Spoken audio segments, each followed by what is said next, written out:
Welcome to the Proving Grounds. I'm Andrew. Today we're going to talk about something that actually happened to my spouse. Now, Mrs. Proving Grounds got on social media. I know she fell into the trap. She posted something on social media, right? Well, she did. And it was a link to the CDC. Okay, and we all know right now the big thing is the CDC saying 94% of people who died from COVID-19 had comorbidities. The vast majority of those people were really old. Only 6% of people who died from COVID-19 were otherwise healthy. Right? And she says, well, since the CDC is finally admitting this, I really hope that things can go back to normal. Now, immediately, the naysayers came out. That's right. The Facebook Mafia came out and said, well, this information was known from the beginning. We've always known this. And this is the whole reason why we have all these regulations. And this is why you just need to follow regulations and do what you're told.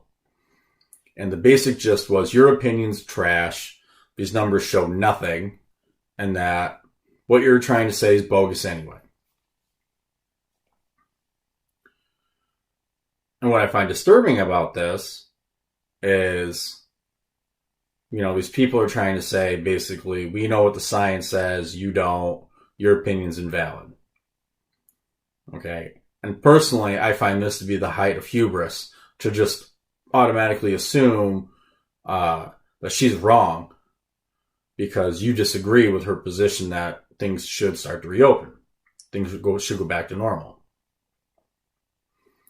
And part of that back and forth, she was trying to be reasonable, saying, hey, you know what?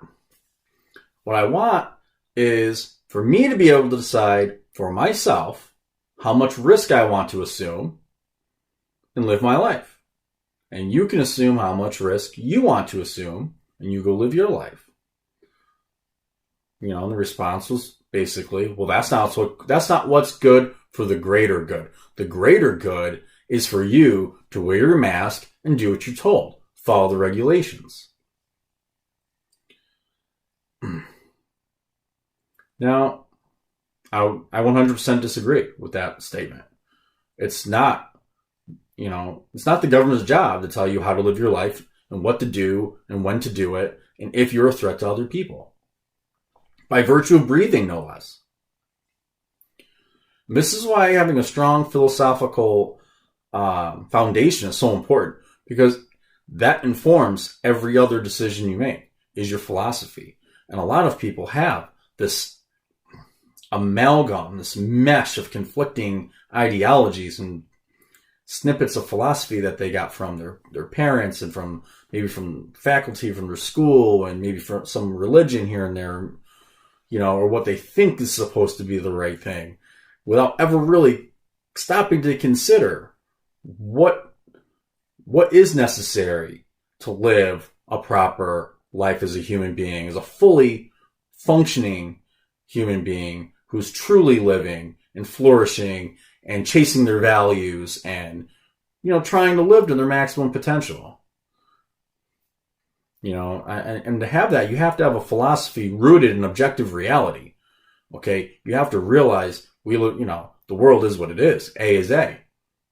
You can't just, a lot of what it seems like people are just throwing whatever out there and seeing what sticks to the wall.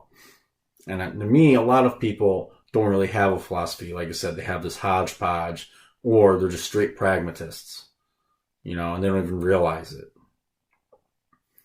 Just doing what's expedient at the time, regardless of consequence, is not, a recipe for a good, free civil society.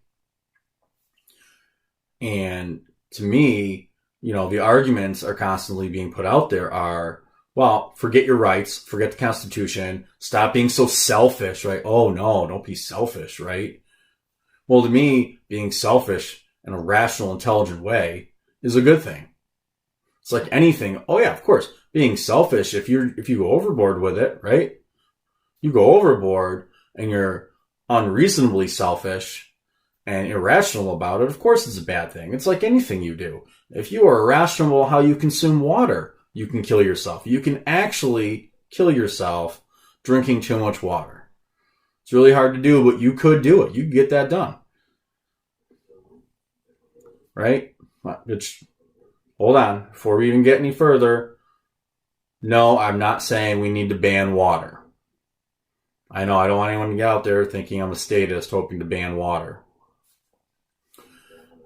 But seriously, in these conversations I end up having with these people, it's constantly like, oh yeah, you're one of those people, the Constitution. What is the Constitution, right? This founding document that lays out what your rights are as a human being, as an individual, right? But what is that? Well, to me, that's their recognition. The founding fathers recognized that those rights, right, having those rights sets up the conditions necessary for you to be a truly free individual. For you to do what? Follow your values, or discover your values, no less.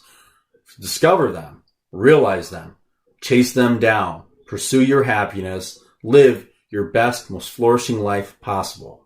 And you can't do that in a situation where the government has decided that it's now okay to usurp all of the choices that used to be up to the individual. They usurp all your rights, or pretend like they don't exist, and say, well, because some people could get sick, you don't have rights anymore. We're now going to decide what you can, what stores are essential to be open, right? Essential. What goods and services you can buy, what constitutes food, if you can congregate, where you can congregate, how many people can be around you, if you can do so with or without a mask, under what conditions that could possibly be. All that. And more. It gets worse than that. Shutting down people's businesses. What right does the government have to shut down your business? That should be up to you. Oh, gee, maybe I want to shut down for a couple of weeks to see how it goes. I don't want my workers getting sick. Or maybe we'll work remotely. Right? And to be fair, let's be fair. A lot of businesses were already doing that. Sending everyone home that could work remotely from home. That was already happening. When did the government start doing temperature checks on their employees? About a week or two after Walmart started doing it. There's no innovation that the government has in regard to this that some private industry didn't have first. Where does all the PPE come from? Where does it come from? Yeah, private businesses, the ones that were allowed to be open. And a lot of businesses retooled to be able to make masks and stuff. One, to help out, but two, to remain in business. In Ilion, Remington Arms wanted to retool, and they wanted to make masks or other PPE. You know what they were told? No. Why? Obviously, because the governor hates guns and hates gun manufacturers and does not want to give them any ammunition later on if they should reopen or try to reopen and have them say, look at all the wonderful things we did, all these masks we made. And now what's probably going to happen is Remington's probably going to leave. And I don't blame them one bit. It's just another business Andrew Cuomo and his lackeys from Albany have chased out of New York State. And that's less opportunities for the people who live in Ilion, for the people who relied on those jobs to be there. It's not Remington's fault, right? That company has to move to where they can make money. They can be profitable. We're not going to get shut down under the guise of public safety.